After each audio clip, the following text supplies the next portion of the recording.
Bonjour, merci d'être venu et surtout un premier grand merci. Merci de ne pas être allé à la conférence de Mick Levy de 10h10, car on l'a annoncé sur notre profil LinkedIn. Vous n'apprendrez rien, vous vous endormirez si vous y allez. Le mieux, c'est d'être ici en fait, et d'écouter des témoignages. Deux petits mots en intro sur Datamaniac, qui est un collectif qui a été lancé, créé par l'agence Le Phare, qui est une agence digitale de 30 personnes à Nantes. Datamaniac organise notamment des conférences, des tables rondes, des témoignages, des retours d'expérience et de la mise en réseau. Je vous invite à faire passer notre nombre d'abonnés de je ne sais plus combien à 1 million à partir de ce matin.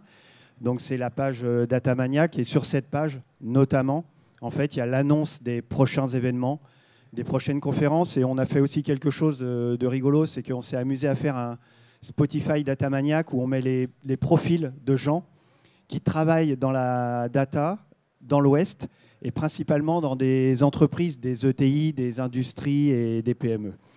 Donc voilà, sur LinkedIn. Marianne, je t'invite directement à monter sur scène. Donc, on a un chronomètre. Le sommaire du jour, c'est qu'on a demandé à deux profils data scientist ou consultant de data de témoigner en fait de leur vécu avec des profils différents. Donc ici, on ne parlera pas Python, on ne parlera pas R, on parlera organisation, enjeux, usage, recrutement. Donc on ne parlera pas tech. Merci à Marianne qui n'avait pas envie de témoigner. Qui ne voulait pas venir, donc on ne se connaît pas. Marianne travaille chez Code Rousseau au Sable d'Olonne. On a pris contact ensemble avant l'été, au printemps. Je l'ai sollicité 1 fois, 2 fois, 12 fois. Elle a dit non 11 fois. À la 12e fois, elle a dit OK. En tout cas, merci à elle. C'est une première et peut-être que Marianne, ça vous donnera envie d'en faire d'autres. Juste en 2 minutes. Vous êtes data scientist en poste depuis 1 an chez Code Rousseau. On va y revenir. Au Sable d'Olonne, Code Rousseau, pour ceux qui ne connaissent pas, c'est un éditeur de support pédagogique pour les auto-écoles. Et c'est une société qui est passée d'un univers très papier en 10 ans à un univers très digital. Et 70% du chiffre d'affaires de Code Rousseau est désormais lié au digital. D'où, entre autres, l'intégration de profils comme Marianne. Marianne, donc l'idée c'est de voir comment un profil plutôt junior, même si vous avez déjà eu une expérience avant, comment intégrer une société comme Code Rousseau, comment ça se passe. Avant Code Rousseau, vous faisiez quoi? Avant, chez Grimaud. Alors chez le groupe Grimaud, je traitais des données issues du comportement alimentaire chez le canard. Donc c'est vrai que c'est particulier, mais bon, c'est des données, on travaille dessus, comme toute donnée en fait. Donc des données qui servent à faire quoi? Juste en 30 secondes par exemple? Sélection génétique animale sur l'amélioration du rendement alimentaire des animaux. Et je crois, pour l'avoir vu, des capteurs un peu partout, dans les mangeoires et tout ça. C'est ça, une puce RFID et puis des mangeoires RFID, tout en RFID. Et Marianne, qui non seulement ne voulait pas témoigner, après ses 3 ans chez Grimaud, a fait un break avec la data, c'était la data No Way. C'est ça. Période confinement, un peu perdu dans les projets, on est un peu livré à soi en télétravail. C'est pas des bonnes conditions, donc des fois c'était un peu compliqué. Donc il y a un grand break d'1 an, et puis on se remet en selle après.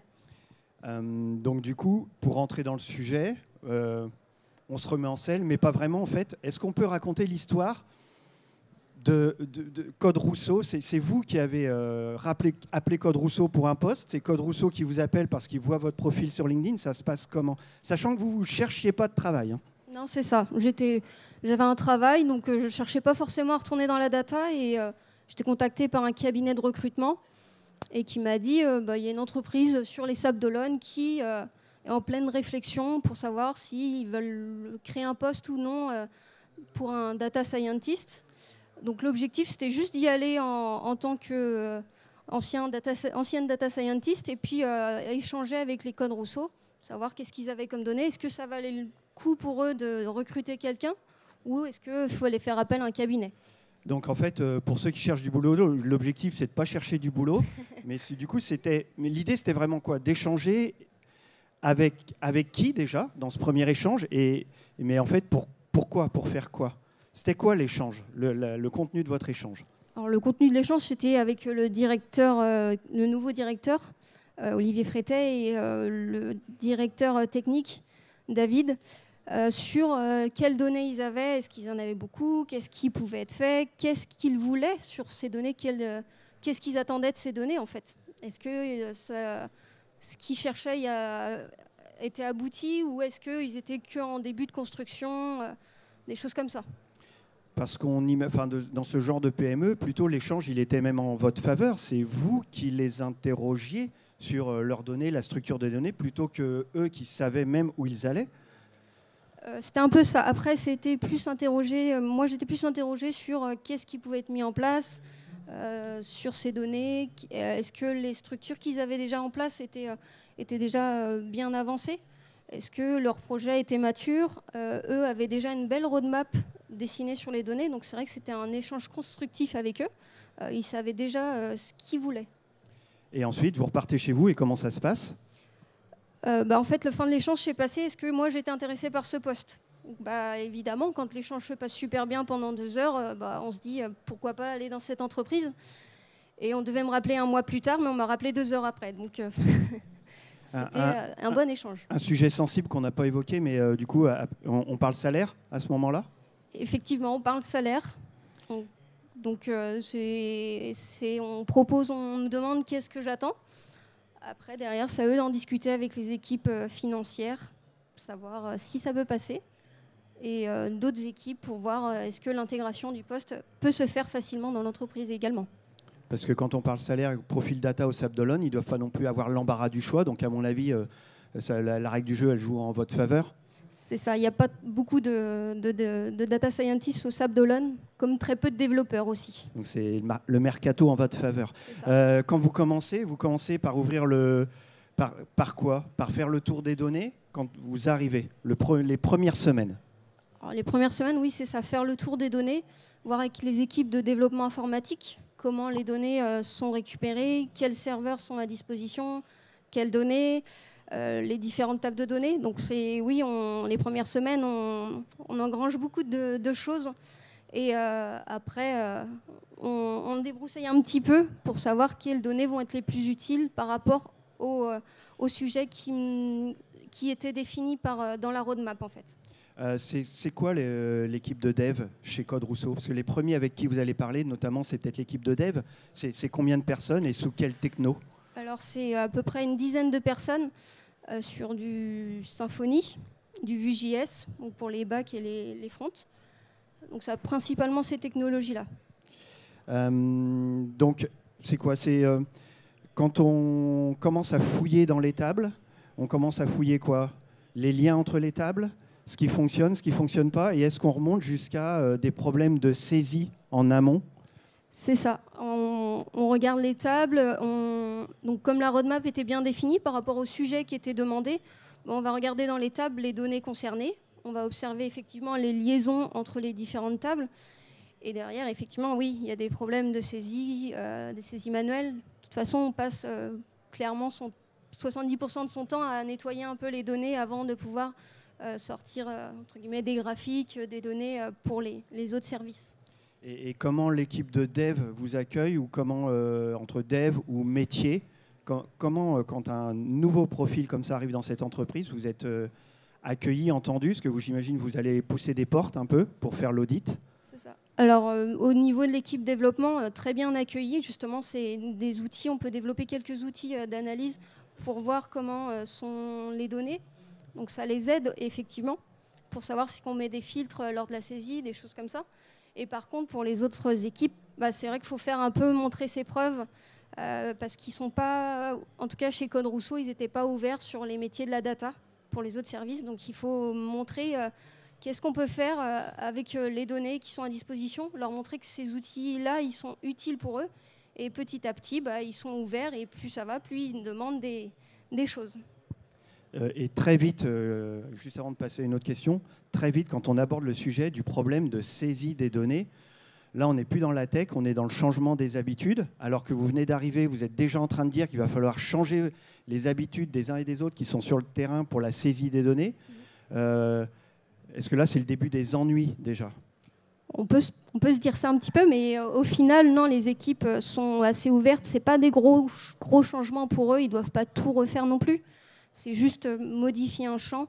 Donc, ils sont assez ouverts. Et derrière, c'est vrai que ça évite des problèmes justement dans les données.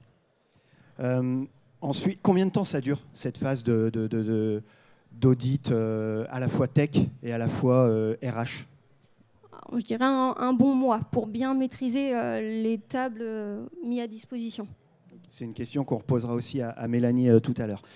Donc, OK, vous arrivez, ça fait un mois et demi que vous êtes là.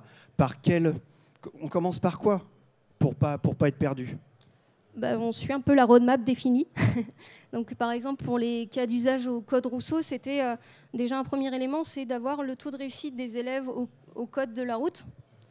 C'était une donnée qu'ils pouvaient traiter rapidement, mais pas rentrer dans les détails de filtre des données.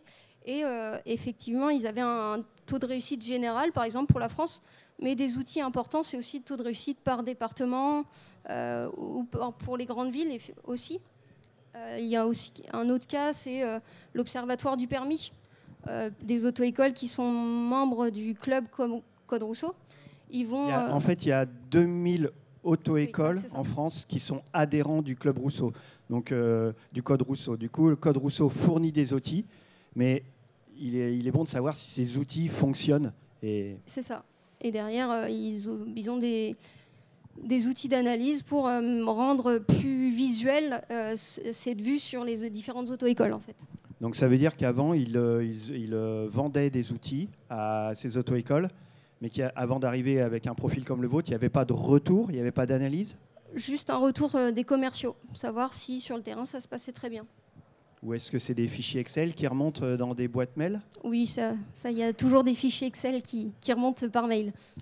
Dans la suite des cas d'usage, maintenant, ça fait combien de temps que vous êtes chez Code Rousseau ? À peu près 1 an et demi. À peu près 1 an et demi. Qu'est-ce qui a changé dans votre position par rapport aux équipes en interne ? Est-ce que maintenant, c'est les gens qui viennent vers vous, qui font des demandes, que ce soit la tech ou que ce soit les métiers, ou est-ce que c'est vous qui continuez à pousser les portes ? Non, c'est plutôt le cas inverse. Avec les premiers outils, ils ont vu que c'était plus agréable, plus facile. Donc, dès qu'ils ont une demande sur des données, ils viennent me voir et on met ça dans une liste à traiter. Et c'est plutôt eux qui viennent directement. Et avec vous, avec votre manager ou avec le CODIR, comment ça se passe, les relations ? Est-ce que vous voyez une fois par mois, une fois tous les trimestres ? Avec mon manager, on se voit à peu près tous les 15 jours pour faire le point sur l'avancée, sur le traitement des données, ce qui est des nouvelles missions, des nouvelles demandes. Et lui, il fait le lien directement avec le CODIR. Okay. Et vous allez faire remonter les données dans un outil BI ? C'est en cours ? C'est déjà opérationnel ? Là, l'outil de BI, il est en cours pour le moment, pour les différents services. OK. Ensuite, pour accélérer, on en a parlé ensemble, l'idée c'est de mettre en route des cas d'usage, mais qui peuvent être traités rapidement, donc sans requête, c'est ça, sans requête SQL ? C'est ça, parce que par exemple, les différents services allaient directement voir le service informatique. Pour les développeurs, c'était des grandes requêtes SQL assez complexes. Là, l'accès est plutôt facilité envers les données. C'est plus facile pour moi, avec les outils que j'ai, que les développeurs d'aller chercher directement avec des requêtes complexes. Donc en fait, l'idée, c'est de déranger le moins souvent possible les développeurs pour que ça passe. C'est un peu ça, non ? C'est ça, parce que c'est une petite équipe et comme vous l'avez dit tout à l'heure, 70% du chiffre d'affaires passe par le digital. 10 développeurs pour des nouveaux outils digitaux, ça fait une petite équipe. Est-ce qu'il y a des nouvelles missions, hormis les 2 premiers cas d'usage que vous venez de dévoiler, des nouvelles missions qui arrivent aujourd'hui sur votre bureau, ou alors que vous initiez ? Non, ça arrive plutôt sur mon bureau. Comme les services sont plutôt intéressés, ils demandent des nouvelles choses. Et comme vous l'avez peut-être vu, il y a une réforme du code de la route. Donc tout de suite, on veut des nouveaux outils mis à disposition pour voir est-ce que les nouvelles questions qui ont été lancées pour le code de la route sont dans les attentes des élèves. Est-ce que les élèves y arrivent et sont compréhensibles? Donc c'est des outils qui arrivent au fur et à mesure. Et d'autres données qui sont étudiées, il y a des simulateurs de conduite qui se trouvent dans les auto-écoles. C'est ça. Donc les gens, sur leur parcours d'apprentissage du code de la route, soit passent des tests, soit font du simulateur. Et donc vous, c'est de définir quel est le meilleur tunnel pour avoir un taux de réussite? C'est ça, voir l'impact du simulateur sur le taux de réussite au permis et aussi sur le nombre d'heures réalisées par les élèves. Parce que on sait tous, le permis a un coût. Donc si on peut limiter le coût en utilisant le simulateur, c'est un gain. Dernière question, du coup, vous en aviez ras la casquette de la data, vous avez laissé tomber.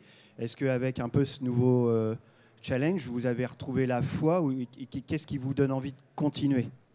Le ras la casquette, il est derrière? Oui, il est derrière le ras la casquette, ça c'est sûr. Déjà une bonne équipe qui m'a bien accueilli, des missions qui viennent régulièrement. On ne rentre pas dans un cercle vicieux à traiter toujours les mêmes choses, où des outils sont mis en place et on n'a plus grand-chose à faire. Non, il y a toujours des nouvelles missions. Donc c'est intéressant et ça met une bonne dynamique pour le poste. Merci Marianne, mais juste pour boucler la boucle, quand on a un profil LinkedIn comme le vôtre au Sable d'Olonne, est-ce qu'on se refait appeler par d'autres boîtes pour se faire chasser? Non, pas trop pour le moment. Et puis je suis bien ancrée au Sable d'Olonne, c'est une belle ville, on s'y plaît bien. Ok, moins de bouchons qu'à Voilà. Nantes apparemment. 5 minutes en vélo pour aller au boulot. Si les futurs data scientists des Sable d'Olonne, 5 minutes en vélo pour aller au boulot. Merci Marianne.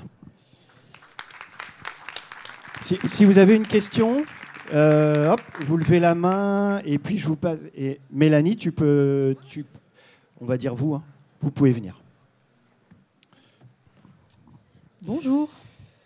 Et oui, on peut se vous voyer si tu préfères. On va vous voyez, ça permet de se dire des impolitesses sans discussion de comptoir. Ça promet, hein, il met à l'aise, c'est bien.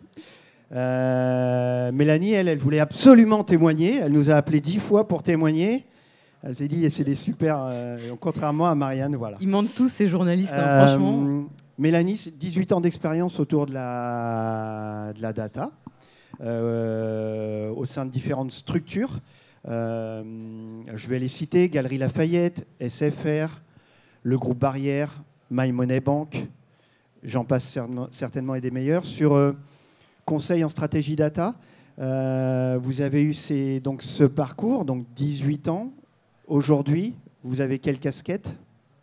Aujourd'hui, je suis à mon compte, en fait, et j'interviens donc pour le compte d'un client qui est La Berry Fine Food. Mélanie, je vais vous demander de vous tourner pour vous adresser aux gens et pas de me parler à moi. C'est noté. Donc, à votre compte, consultant de data. C'est ça. Ok. Donc, quand tu as un profil comme le vôtre, et c'est là, ça va être le cœur du sujet, quand vous intervenez pour telle ou telle entreprise, quel est le point de départ? Est-ce que le point de départ, ça ressemble à ça? La demande d'une prestation pilotée par vous, elle émane de qui? Elle vient d'où?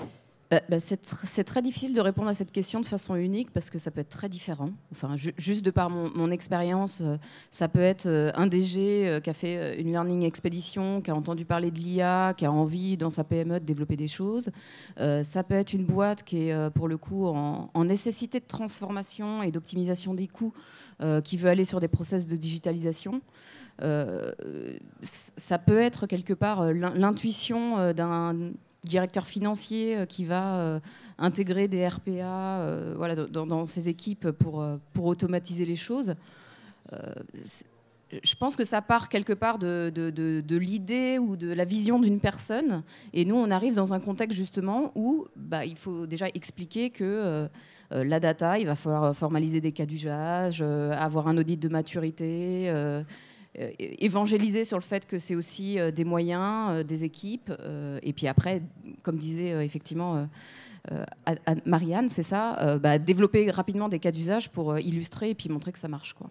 Donc est-ce que quand on arrive, il peut y avoir un fossé énorme entre le rêve du DG et puis la réalité du terrain, quoi, la réalité de son entreprise?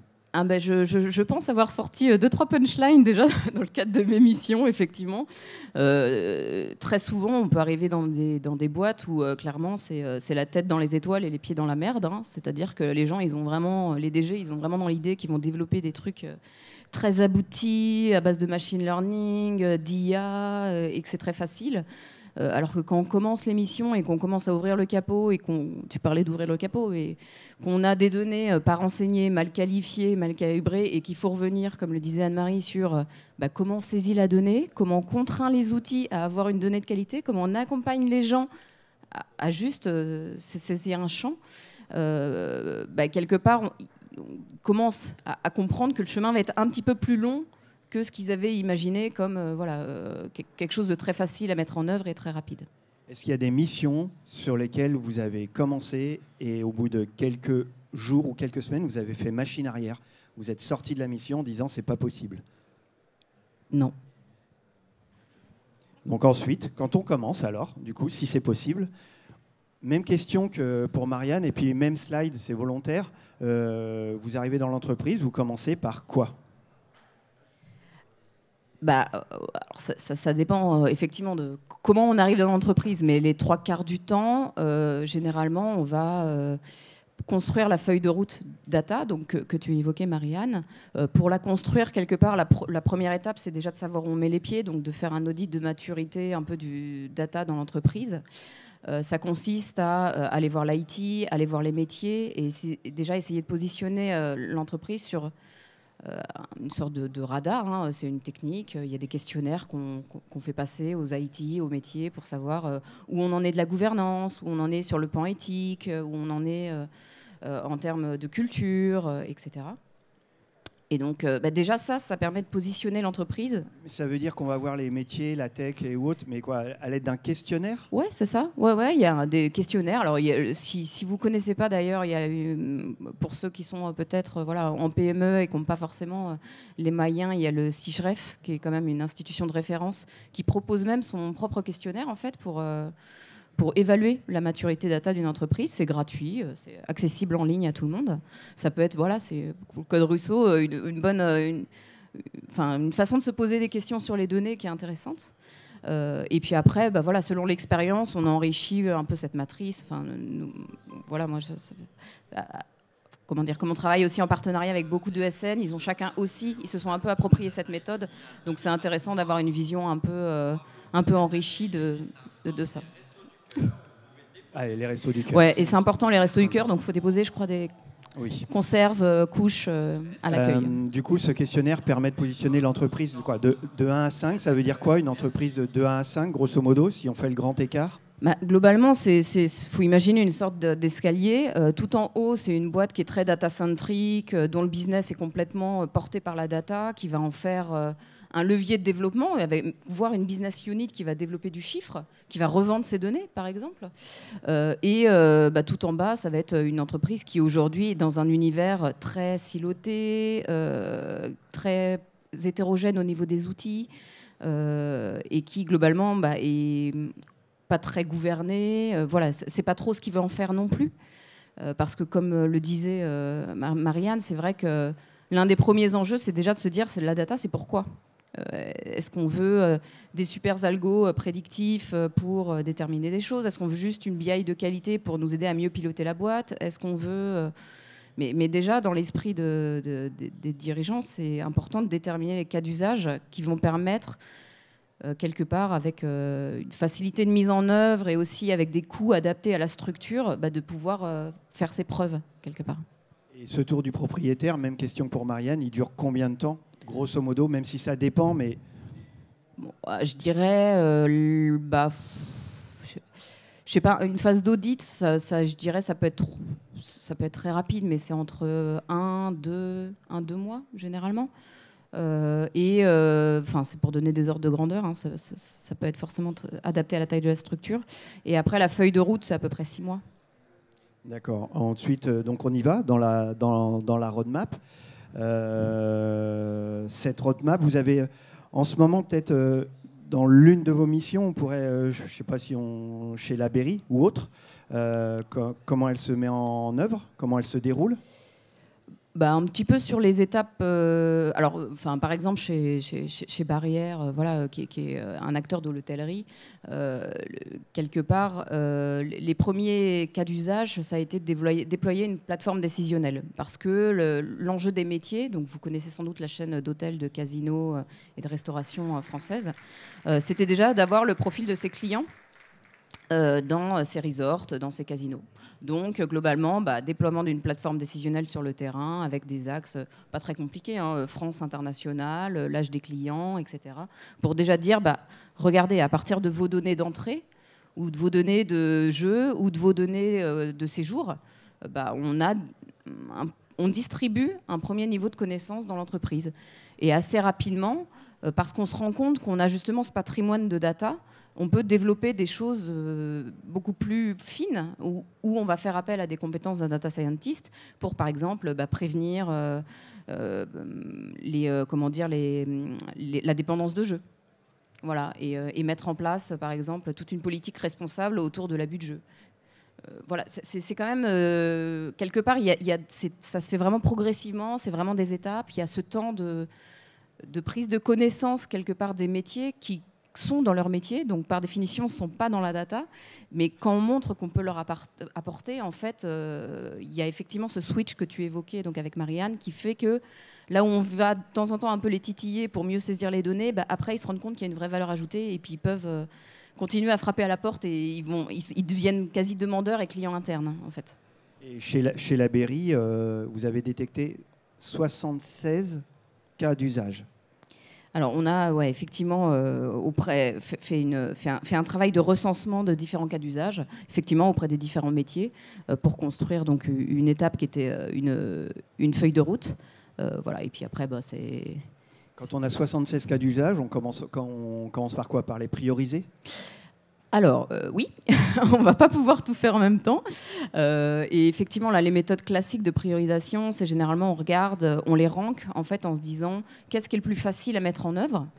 Et la facilité de mise en œuvre, c'est globalement soit parce qu'on a les outils, soit parce qu'on a les équipes qui sont moteurs, ou un bon interlocuteur qui va quelque part porter et leader le sujet en interne. Et après, ça va être la partie ROI. Estimée, création de valeur quelque part, parce que c'est vrai que dans un enjeu peut-être, la création de valeur, elle peut être vue de différentes façons, mais quelque part, si on est dans une boîte très financière ou qui est en recherche de coûts, ça peut être le ROI estimé direct financier. Mais par exemple, dans une boîte d'industrie, ça peut être aussi le gain humain, par exemple, le gain de risque sur les équipes. Notamment, alors je ne sais pas s'ils sont ici, mais j'ai travaillé pour une industrie dans la région, et c'était assez intéressant. Le POC qu'ils avaient choisi de mettre en œuvre avant mon arrivée, c'était le rangement dirigé. Donc à partir de la donnée, en fait, on apprenait à mieux ranger nos entrepôts. Et quelque part, là, le gain, il est certes sur la valeur, c'est-à-dire à un moment, on s'aperçoit que parce concrètement, on range mieux les cartons qui sont tout près de nous, et ceux qui tournent moins, on les met en fond d'entrepôt. Donc on optimise le stockage et le rangement, mais aussi on optimise le gain d'incident des équipes. Et ça, c'est aussi une valeur, quelque part, qu'il faut considérer. Là, on est sur des enjeux RH, absentéisme, exactement. Accident du travail, exactement. Turnover. Accidentologie, tout ça. Si on passe côté POC, c'est quoi on a parlé des cas d'usage. C'est quoi un bon POC? C'est quoi les ingrédients d'un bon POC à mettre en œuvre? Les ingrédients d'un bon POC, déjà, il faut qu'il soit créateur de valeur, donc ROI estimé, plutôt rapide, visible, pour embarquer, parce que souvent, quand on voit arriver des nouveaux profils un peu de data dans une entreprise, on ne sait pas bien ce que ça va apporter. Il faut expliquer ce que c'est que la data. C'est tout un travail déjà d'acculturation. Il peut y avoir de l'accompagnement au changement parce qu'on demande à certaines personnes qui saisissaient les données d'une façon de les saisir autrement. Et du coup, on voit le coût, mais on ne voit pas ce que ça rapporte. Donc moi, je pense qu'un bon POC, c'est quelque chose qui va être quand même relativement facile à mettre en œuvre, assez créateur de valeur et visible pour un enjeu particulier de l'entreprise, pour faire un peu de pub en interne sur, globalement, on vous demande de travailler la data, mais regardez, ça ne fait pas que vous coûter, ça peut aussi vous rapporter. Donc c'est quelque chose de montrable. Oui, c'est quelque chose de visible. Alors, c'est sûr que selon là aussi les boîtes, on peut surfer sur, j'en sais rien moi, les enjeux RSE. Enfin, on en entend beaucoup parler de, et il y a beaucoup de conférences très sympas aujourd'hui sur les enjeux de décarbonisation, les enjeux de la data pour le RSE. C'est vrai que ça peut être justement des cas intéressants aussi, à appréhender parce que. C'est compliqué, par exemple, aujourd'hui, de effectivement collecter la donnée pour répondre aux enjeux RSE d'une entreprise. Donc, se mettre en place un mini-POC en se disant, voilà, je récupère la donnée un peu plus facilement côté opérationnel et j'arrive assez facilement à répondre aux enjeux réglementaires. Et au-delà du POC, il nous reste 5 minutes, Mélanie, pour être à peu près dans le timing. Au-delà du POC, après, c'est la phase industrialisation. Ouais. Si le POC reste POC... C'est vrai qu'un bon POC, il est industrialisable aussi facilement parce que et ça dépend aussi de la complexité des entreprises. Est-ce que les outils, les systèmes d'information, ils sont harmonisés ou pas mais bon, dans l'absolu, le bon POC, il est industrialisable et il peut y avoir des difficultés de passage à l'échelle. C'est vrai que j'avais mené donc une mission pour SFR par exemple. Le POC, c'était créer des modèles de data science pour essayer de détecter le churn en temps réel à partir des données saisies en fait sur un moteur de recherche. Là, quelque part, parce qu'on est SFR, qu'on a des systèmes d'information qui sont capés pour, que la boîte elle est orientée sur l'usage de ces données, on passe du POC au passage à l'échelle et qu'on voit qu'il y a une création de valeur, on passe du POC au passage à l'échelle tout de suite. Dans certaines industries, où il peut y avoir, pour des raisons X et Y, mais par exemple qui sont constituées par des rachats successifs, où les systèmes d'information n'ont pas été harmonisés, donc on a 4 ERP dans un système d'information, forcément le POC, il est limité par les possibilités de passage à l'échelle liées aux outils. Et quelque part, c'est étroitement lié, enfin la feuille de route data, elle devient étroitement liée à la feuille de route IT du groupe, quoi. Dernière question, Mélanie, sur le volet un peu organisationnel et humain. Oui. On organise aussi d'autres conférences et témoignages avec des product owners. Et on a souvent l'habitude de dire que les product owners, c'est soit les casques bleus, soit les traducteurs, soit les ambassadeurs. Ils sont entre le marteau et l'enclume. Ils sont dans le triangle codir, tech, métier. Et c'est souvent le chantier pour eux. On imagine que des profils ou des missions data, c'est un peu la même chose. On ne parle plus du tout de tech. Mais il faut savoir parler à tout le monde et servir de traducteur. Ouais, c'est un gros enjeu en fait. Moi, je trouve. Et c'est à la fois qui est super passionnant. Hein. Avec qui ça frite le plus souvent? Ah. Alors déjà, c'est super passionnant parce que la data, c'est quand même le langage commun. Donc c'est l'enjeu de gouvernance, quelque part, de réaligner tous les métiers et de dire, voilà, si on définit telle donnée, tel besoin, on est bien d'accord, c'est ça. Et je trouve que même en ayant vu différents secteurs d'activité, c'est ce qui me plaît le plus, quelque part, c'est de pouvoir interagir dans plein de secteurs, mais d'avoir ces enjeux de travail collaboratif inhérents vraiment à notre métier. Alors, pour répondre à ta question, du coup, Samuel, avec qui ça frite le plus, ça peut friter avec la finance, parce que la data, c'est des enjeux financiers, donc ça peut être compliqué de prouver la rentabilité d'investir dans la data, de développer, prendre un nouvel outil de BI, recruter un data scientist, investir dans un data catalogue, parce qu'on ne voit pas le ROI immédiat. Donc il faut convaincre, et des fois on n'arrive pas à convaincre. Je pense que c'est pas facile. Après c'est aussi, ça peut friter avec l'opérationnel. Je me souviens, et c'était chez Barrière, on a mené un projet de digitalisation des fiches clients. Donc c'était un peu compliqué parce que ils saisissaient aujourd'hui, ils considéraient donc les hôteliers que pour bien servir un client dans un établissement de luxe, il fallait avoir beaucoup de données sur le client.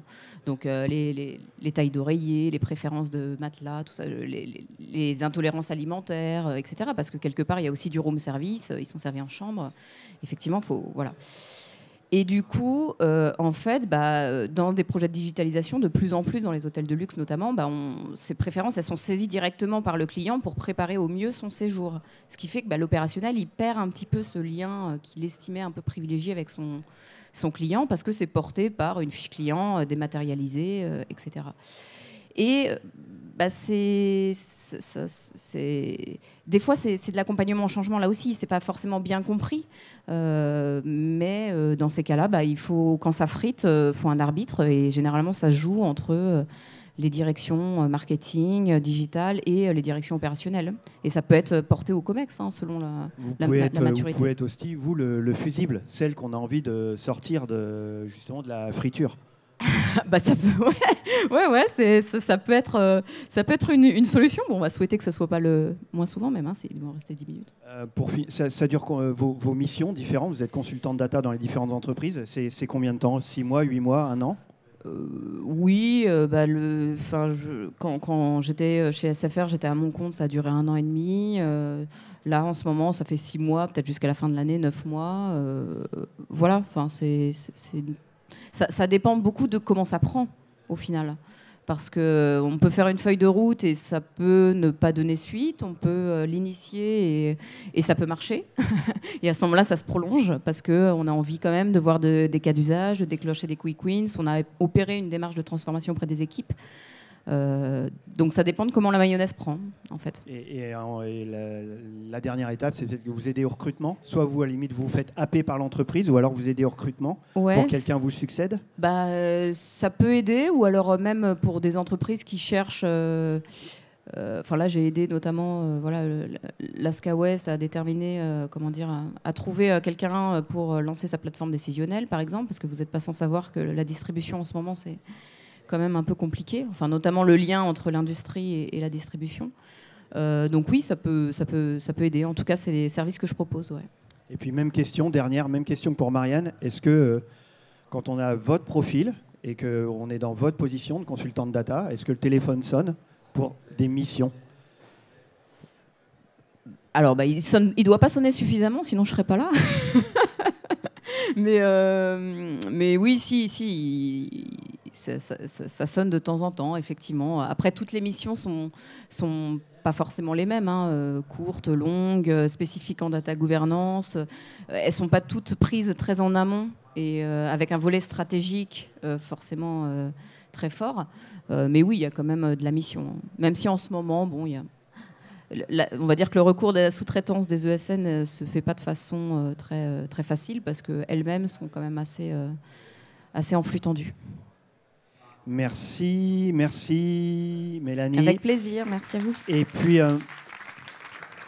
donc on a terminé la conf et donc si vous voulez suivre la tournée mondiale des Data Maniacs, vous suivez le profil LinkedIn Data Maniac. Vous pouvez suivre le profil LinkedIn, la page entreprise Le Phare. Il y a un événement qui est organisé en Vendée le 12 octobre avec 4 témoignages sur accélération digitale et nouveaux business. Donc le 12 octobre en Vendée. On organise des soirées Product Owner aussi. J'ai mon téléphone qui sonne, c'est original. Et on a une soirée avec 3 témoignages data à Rennes fin novembre, le 23 novembre, avec notamment le groupe Beaumanoir, le groupe Rouillet et Yves Rocher. Donc voilà, 2 pages LinkedIn à suivre. Faites exploser notre profil, on sera content. Et merci de ne pas être allé à la conf de Mick Lévy. Bonne journée.